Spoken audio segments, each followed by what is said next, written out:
Music Tech. Today we're going to be talking about chords. We said it's the third part of how to write a melody, and we are going to be talking about chords. So far, we did some exercises, free ones at the beginning, writing a melody with no limitations, and then we limited ourselves to having a certain scale to play with. And today we're going to see how chords go into the equation. But before, what is a chord? If you've never heard about a chord, it's basically three notes played together, but they have to be different. So you go on a guitar, you go on a keyboard, you play any three notes on that keyboard. As long as they're not the same note, it's a chord. What's the name of the chord? That's a long story. But basically, there's two types of chords, the major ones and the minor ones. The major ones, they sound happy, and the minor ones, they sound kind of moody, I'd say sad a little bit, but not really, because a lot of happy songs use minor chords. So these are the major two types. There's a lot of additions to them, and when you add a fourth note, again, has to be different from the first three, it becomes a flavor. It becomes a different type of chord, but basically still in the major zone or in the minor zone. So the most famous one is the seventh note, and you have seventh chords. And then you have the ninth and the augmented and the fourth and the suspended and the sixth, and it's just adding more different types of flavor. The third type of chord that is very important, we call it the dominant chord, which is basically a chord that is very is not easy. He wants to move and go to another chord. You cannot just stop on it. Although in blues we do stop on it, but in general it needs to move on. So chords is a very, very vast, and we really need to talk about a lot of music theory and to explain the constructions of chords and their function and how they work and the sequence of one chord to another. But this is not the place to do that. I'm trying to simplify things for everyone. So again, we have chords. You play any three notes. That gives you a certain happy sound or sad sound. How does that work and help you in composing a melody? As I said, some composers prefer to try and play a melody along with chords that are already there. And that's what made actually the guitar so popular, because it's very, very easy to play some easy open chords on the guitar. If you're a guitar player already, you know that you can play an E major chord, right? It's called major because it's a happy chord, or an E minor chord with just two fingers, and here you go, you strum a chord, and you have two chords with just two or three fingers put on the guitar, and that's fantastic. And you can sing a melody on. And a lot of songs are just about two chords or three chords, and you can sing a lot of songs using those three chords. So you maybe in the beginning you learn the E major chord, you may learn your A major and your D major or the G. So these are very easy open chords that everybody can play, and that's what made the guitar so popular. You just pick it up, and within a month you can play those chords. And you can, if you have a good voice and you like to sing, here you go. You are a whole band all by yourself, singing the melody and accompanying yourself with the guitar, which playing those chords. And of course, the minute you learn how to play bar chords, then the whole thing is open up for you, because you have all kinds of different chords that you can play. So, but that's what it is. So now let's see what and how can we use this. If you played a chord just by itself and you start singing melody on top of it, that's not going to take you too far, because it's going to be boring. This chord needs to move to another chord. So, okay, so which other chord do you go to? Well, again, this is music theory. It's going to tell you what are the possibilities and where does it go and and all that. So the point is that the melody you're going to write and you're going to sing along with this chord has to match the chord. Because if you move to another chord, then this other chord may not match your melody. So, which chord do I choose? Good question.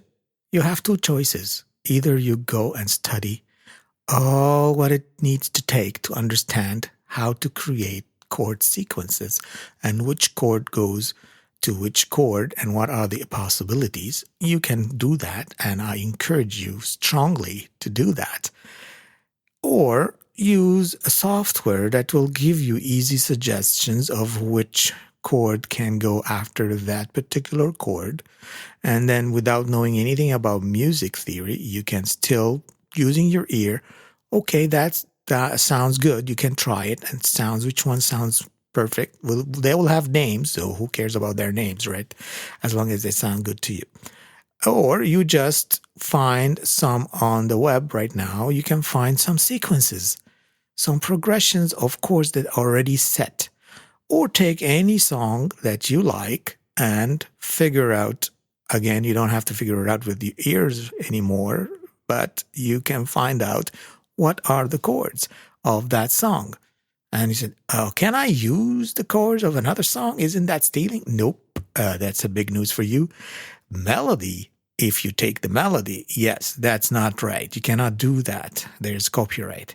But chord sequences are not copyrighted. You can take any chord sequence you like. So you don't have to study theory to figure it out. Somebody already did it, figured it out, wrote a song, and you just take those chords. Wow, isn't this great? Well, everybody's doing that. So you just take those chords, the chord sequence we're talking about, and use it for your own. And there are some of them, some websites will tell you, okay, we have tons of different most popular chords. And it doesn't have to be complicated. You can have only 3 chords in your song. You can have 4, okay? More than that, it doesn't mean that it's better, it's more sophisticated or interesting. So you will find out that a lot of very popular songs are very simple and the chord progression is very simple. So once you get to find out a good chord progression, which way you decided you're going to do that, whether you're going to study it to understand the functionality of each chord and give you much, much more freedom in the future to actually experiment and create, well, all chord sequences have been done, so you're not really creating anything new there. Just stumble upon, let's say, a sequence that you like, okay? And there's also, with the chords sequence, there's how do you play it rhythmically? How do you move rhythmically between those chords? That makes it unique to you. Because sometimes you will hear a song which is just basic chords, one after the other, and your suddenly reminds you of a song because they use that as an intro. So every time you're going to hear that, you're not going to be able to use it because it implies a certain melody doing that. So if you play those chords in a rhythmic pattern, okay, you are implying a certain melody, and melodies are protected. Chords are not. So you can still take those chords, but don't play them in the same rhythmic pattern. Change the tempo, change the rhythm pattern, and maybe change the sequence a little bit if you want, because they still work together because it's been done before in a song. So that's another idea for you to figure it out. So I won't suggest for you, unless you really want to be a full-time musician and do that as a career, of course, you've got to go and study it. There's no other choice. Go to university, study your music. They'll understand everything you need about it in theory.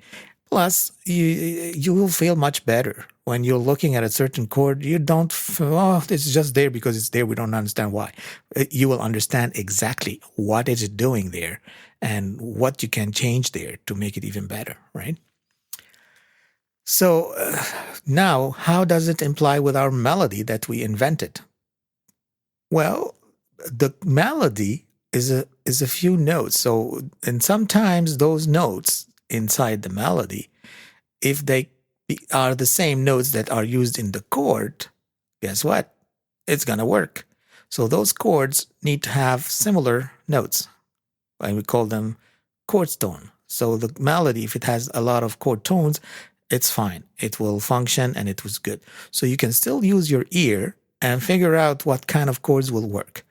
Or if you work the other way, which is kind of a little bit limiting, as I said before, if you take a sequence and then you try to compose a melody on it, sometimes the chord sequence dictates a certain type of melody.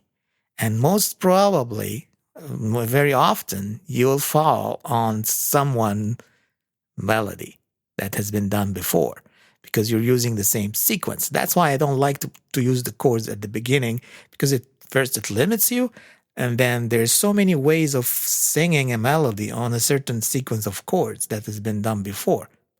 But hey, isn't it all chord sequences there? That means all melodies has been done before? Well, kind of. But your job is to find the combination of speed, tempo, rhythm, okay, and melody that will make it unique.